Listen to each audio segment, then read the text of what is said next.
नमस्कार, मैं हूं आलोक मेहता। एचएसआई में आपका स्वागत है। हमारा अनुरोध है कि आप एचएसआई देखें, लाइक करें, सब्सक्राइब करें, मित्रों को, ग्रुप्स को फॉरवर्ड करें और उनसे भी आग्रह करें कि वे भी सब्सक्राइब करें। एक छोटा सा बटन ही तो दबाना है ताकि नियमित रूप से हमारी बात उन तक पहुंच सके। उनकी सहमति और असहमति दोनों हो सकती है, आपकी भी सहमति असहमति हो सकती है, उसे कमेंट्स के रूप में हमें मिल सके।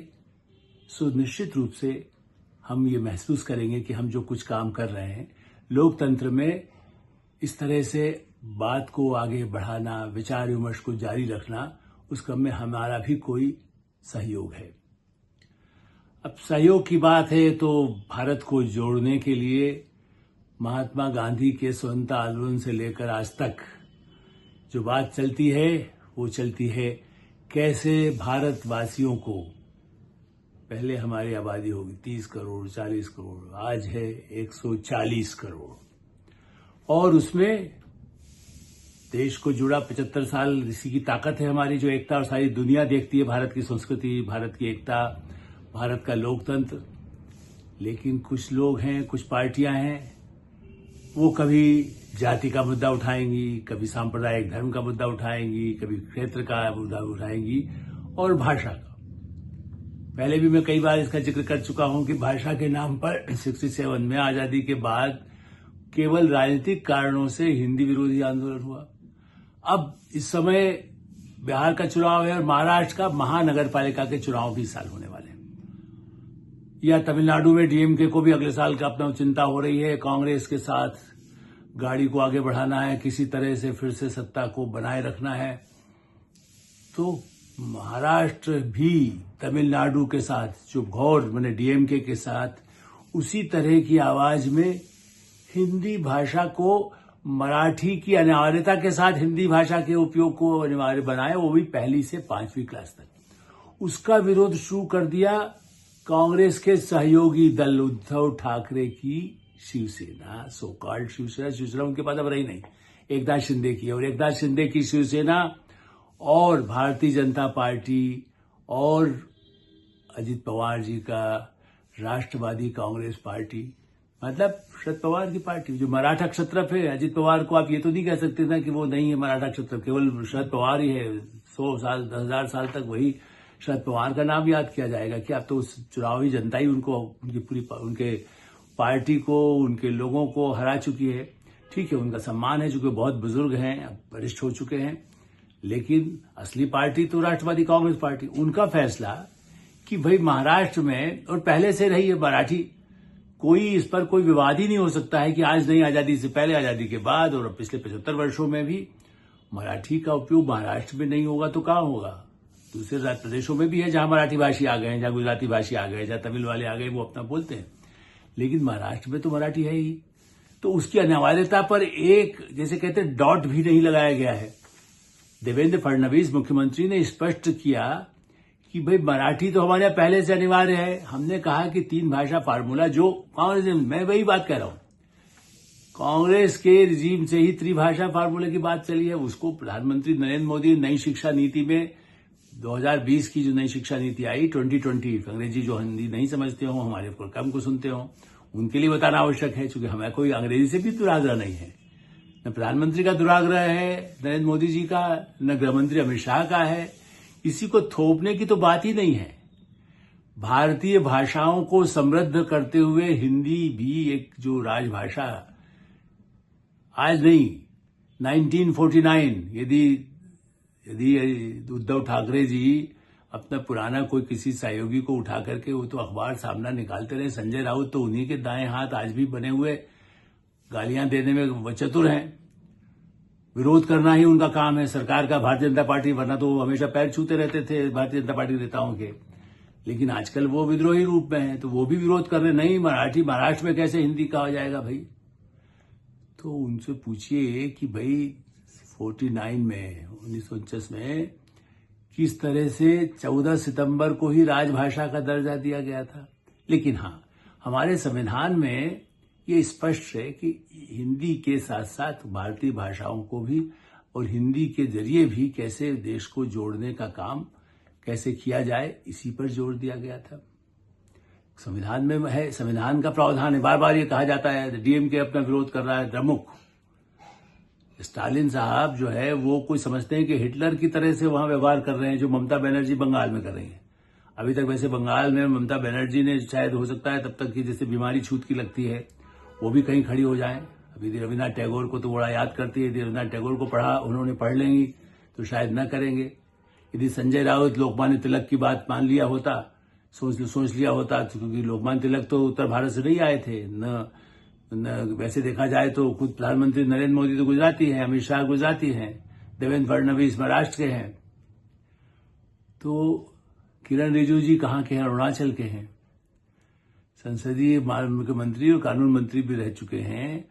तो ऐसा तो नहीं है उत्तर नहीं पूर्वोत्तर कश्मीर की तरफ जाएंगे और दक्षिण भारत में केरल की, ये तमिलनाडु में भी संस्कृत और हिंदी का जैसा उपयोग करने वाले लोग हैं, इससे छोड़ दीजिए।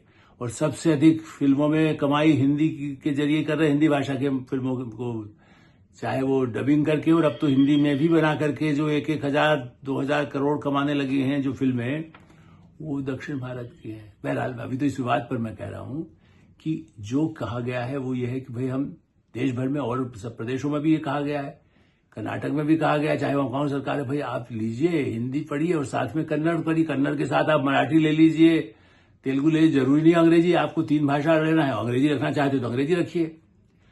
विकास के लिए, प्रगति के लिए, भारत के अपनी संस्कृति के लिहाज से भारतीय भाषा जो मातृभाषा मूल है वो रहे तो क्या अर्ज है। और इसलिए हिंदी का बात की गई कि जो कहा गया है कि भाई हमने बराबर ये कहा है कि अनिवार्य होगा। देवेंद्र फडणवीस तो ये भी कह रहे हैं कि महाराष्ट्र में रहने वाला मराठी सीखे, मराठी बोले भी, ये भी हम चाहते हैं अनिवार्य हो। लेकिन हाँ, हिंदी भाषा 1ली से 5वीं तक, ताकि जो बच्चे आगे जाते हैं तो उनको सुविधा होगी। कम से कम उतना 1 to 5 कोई बहुत ज्यादा बड़ी बात नहीं। उम्र में उस समय तो कितनी भाषा बच्चे सीख लेते हैं, फ्रेंच सीखने लगते हैं, कहीं ऐसे माहौल में रहें, स्पेनिश सीख लेते हैं, उर्दू सीख ही जाते हैं जहां पे उर्दू यदि पढ़ाई जाएगी। तो इस दृष्टि से केवल इस बात का विरोध, चूंकि महानगर पालिका के वहां चुनाव आने तो उनको लगाए दो।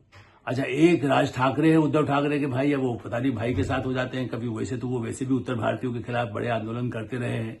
आजकल थोड़ा बीजेपी के साथ हाथ पैर मिलाने की कोशिश तो की पिछले चुनाव में भी, लेकिन अभी भी पूरा समझौता नहीं। लेकिन उनके समर्थकों ने क्या ना, उनकी पार्टी ने बगैर उनके पन्ने होने तब वो तो बड़े उद्धव ठाकरे से अधिक प्रखर नेता है। मैं आज भी मानता हूं जो बाल ठाकरे भी उनको उत्तराधिकारी बनाते तो ज्यादा अच्छा था। लेकिन ठीक है, अब ये तो उनके परिवार का मामला भी था। लेकिन राज ठाकरे की पार्टी के लोग ने क्या लगा दिया, हम हिंदू हैं, हिंदी नहीं। अरे हिंदू और हिंदी से क्या है? हिंदवी अमीर खुसरो ने 17वीं शताब्दी में ये कहा था कि हिंदी का ही बारे में बात कर रहे थे। अमीर खुसरो का साहित्य पढ़ लीजिए। वो आज न मोदी जी थे, न आजादी नहीं मिली, 17वीं शताब्दी की बात कर रहा हूं। महाराज संजय राउत जी और उद्धव ठाकरे जी, राज ठाकरे जी, ये हिंदू की बात नहीं है, पूरे भारत के लिए बात है। और हिंदू तो गौरव है, हिंदू शब्द और हिंदी की बात करना, कोई देश के खिलाफ बात करना या प्रदेश के खिलाफ बात करना या किसी समाज के खिलाफ बात करना तो हो नहीं सकता है। इस दृष्टि से संजय राउत और राज ठाकरे ने जो बिगुल बजाया है, केवल कुछ चंद टुकड़े या कोई बाहर से भी टुकड़े डाल रहा हो, उनके जो समर्थक खड़े हो जाते हैं विरोध करने के लिए, जो डीएमके के साथ भी विदेशी जो कहीं फंडिंग होती है, जो एनजीओ को, सबसे इससे ज्यादा भी परेशान हो रहे हैं। इन पार्टियों को, जैसे आम आदमी पार्टी को समर्थन देने वाले जो विदेशी फंडिंग वाले जो कुछ एनजीओ के नाम पर जितने फ्रॉड कई चल रहे थे, उन सबकी फंडिंग बंद हो गई है। मैं किसी का नाम ले ही नहीं रहा हूं। एक को चोर की दाढ़ी में तिनका, वो अलग बात है कि आपकी चोर, यदि आपने कुछ ऐसा किया है, फंडिंग गलत ली है तो आप डरिए। वरना मैं तो उनके लिए कह रहा हूं जो अपराधी जिस तरीके से फंडिंग करते हैं, जो भारत के खिलाफ काम करते हैं, उनका हो सकता है। अन्यथा महात्मा गांधी, देखिए डॉक्टर अंबेडकर का नाम आप रोज लेते हैं, क्या कोई भारत की कोई पार्टी या दुनिया की कोई पार्टी महात्मा गांधी की बात को तो नहीं गलत मानेगी? उसको तो ये नहीं कहेंगे कि उनका कोई पूर्वाग्रह रहा हो कि भारतीय जनता पार्टी नरेंद्र मोदी आएंगे इसके लिए मुझे बोलना है। महात्मा गांधी ने 1917 में बाकायदा एक सर्कुलर, उसको परिपत्र, हिंदी में यदि कहना है तो परिपत्र, जो कि उनके किताबों में आपको मिलेगा, तो गुजराती में उनके भाषण भी आपको मिलते, थोड़ा गुजराती मिश्रित होते थे। उनकी हिंदी वर्ष देवनागरी, इसको कह सके हिंदुस्तानी जो बोलते थे, लेकिन उन्होंने जो जारी किया उसी का मैं अंश पढ़ करके आपको सुना रहा हूं। उन्होंने कहा कि शिक्षित लोगों के लिए एक भाषा अवश्य होनी चाहिए और वह केवल हिंदी ही हो सकती है। हिंदी करोड़ों लोगों के साथ काम लेने के लिए उपयोग किया जा सकता है, वही एक भाषा है। इसलिए उसे उचित स्थान मिलने में जितनी देरी हो रही है उससे उतना ही देश का नुकसान हो रहा है। महात्मा गांधी ने आज से भी, आप समझिए, आप ये तो एक तरह से 100 साल पुरानी बात हो गई, 1917 की बात कर रहा हूं मैं। उन्होंने ये कहा कि भाई यदि जितना देरी हो रही है हिंदी का उपयोग, करोड़ों लोगों की भाषा है ये, तब आबादी कम थी लेकिन आज बढ़ गई है, तो उससे अंदाज लगाइए कि उसके बाद भी उनका यही मानना था उस भाषा के समय में भी, पूरे आंदोलन के लिए, कि करोड़ों लोगों को जोड़ने की भाषा हिंदी हो सकती है। उसमें जो देरी हो रही है यदि उसको उतना महत्व मिलने में, उतना ही देश को नुकसान हो रहा है।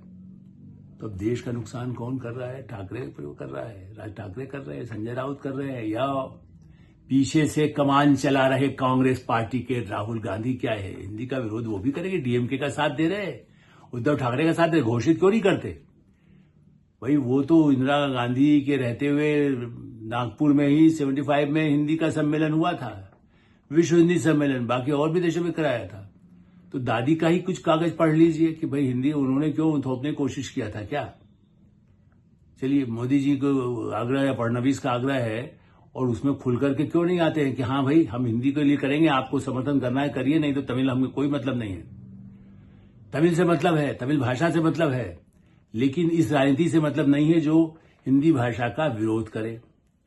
इस दृष्टि से संविधान के अनुच्छेद में भी बाकायदा कहा गया है कि ये पूरे, इसको रिपब्लिक यदि आप कहें, संघ, फेडरल शब्द यदि मैं, चूंकि यहां पर यदि मैं कहूंगा कि संघ तो कहेंगे कि राष्ट्रीय स्वयंसेवक का नाम संविधान में तो नहीं लिखा है, लेकिन नहीं, वो नहीं लिखा है।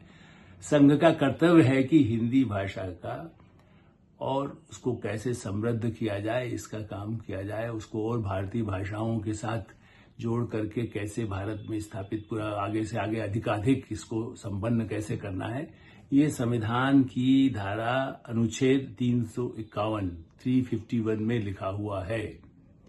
पढ़ लीजिए। संविधान विरोधी कोई काम नहीं हो रहा है। संविधान को हाथ में लेकर घूमने वाले उसका उल्टा काम कर रहे हैं, और संविधान को केवल उसको प्रणाम करके उसके शब्दशः उसका पालन करने वाले प्रधानमंत्री नरेंद्र मोदी और देश के पूरी संसद, देश की पूरी जनता उस संविधान के प्रति प्रतिबद्ध है, उसे हम मानते हैं।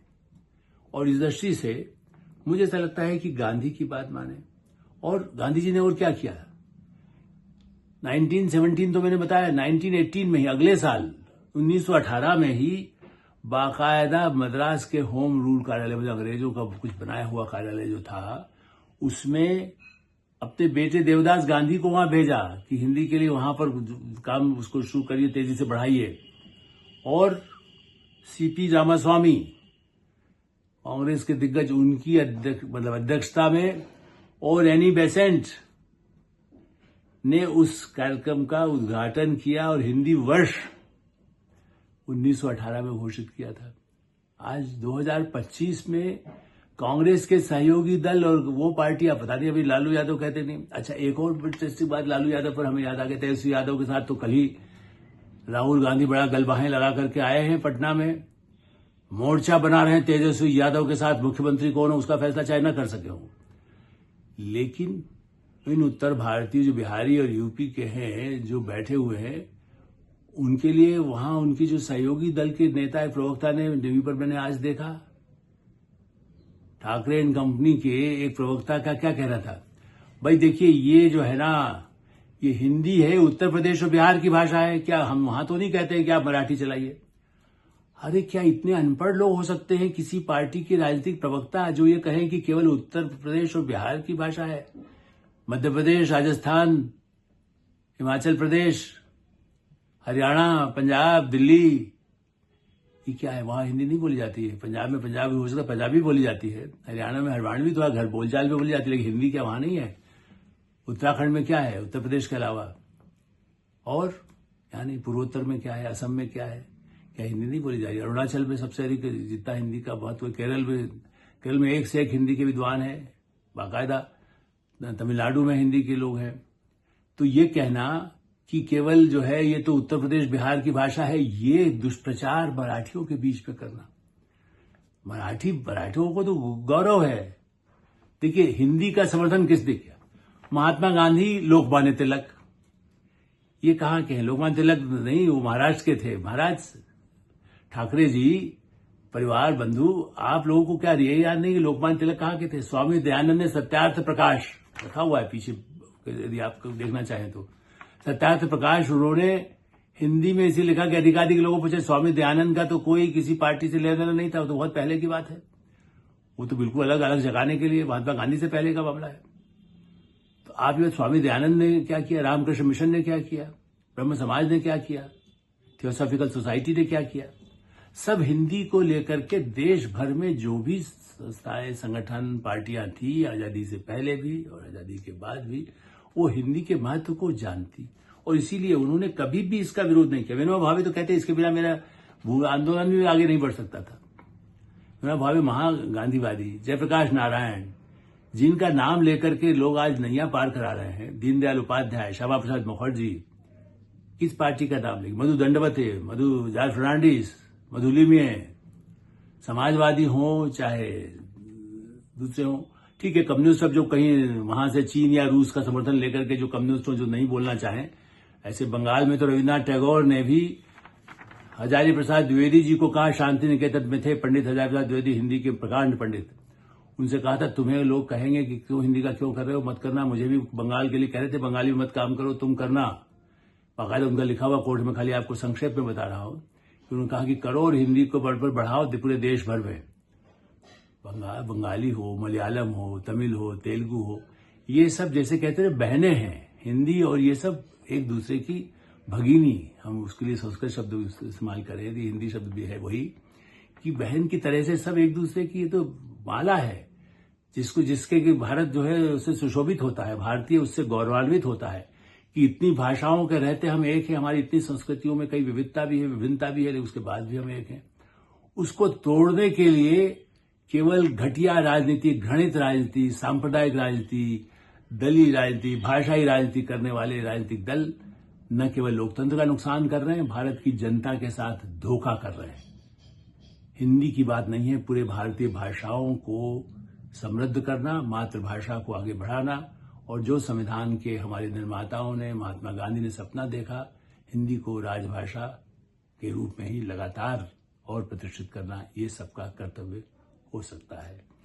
एचएसआई में ही विराम देते हैं। आप एचएसआई देखते रहें, लाइक करें, सब्सक्राइब करें, मित्रों को, ग्रुप्स को फॉरवर्ड करें, उनसे भी सब्सक्राइब करने का आग्रह करें, ताकि अधिकाधिक दर्शकों तक हमारी बात पहुंच सके। धन्यवाद, नमस्कार।